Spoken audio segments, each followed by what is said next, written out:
کہتے ہیں کہ کسی شخص کا خاموش ہو جانا دھاڑے مار کر رونے کے برابر ہوتا ہے، اور اتنا خاموش انسان صرف محبت میں ہو سکتا ہے، جب اس کو یہ احساس دلایا جاتا ہے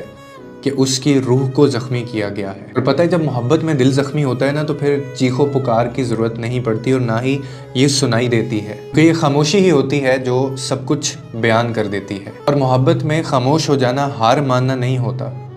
بلکہ وہ آخری حد ہوتی ہے، وہ آخری جنگ ہوتی ہے جو انسان اپنے دل اور دماغ کے درمیان لڑتا رہتا ہے۔ اسی لیے کسی کو دھوکہ دینے سے پہلے، کسی کا دل توڑنے سے پہلے،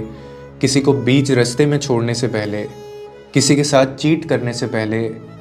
یہ بات ضرور اپنے ذہن میں رکھیں کہ آپ کا دیا ہوا دھوکہ، آپ کا کیا ہوا یہ جو عمل ہے، وہ اس کو ساری زندگی کے لیے خاموش کر سکتا ہے۔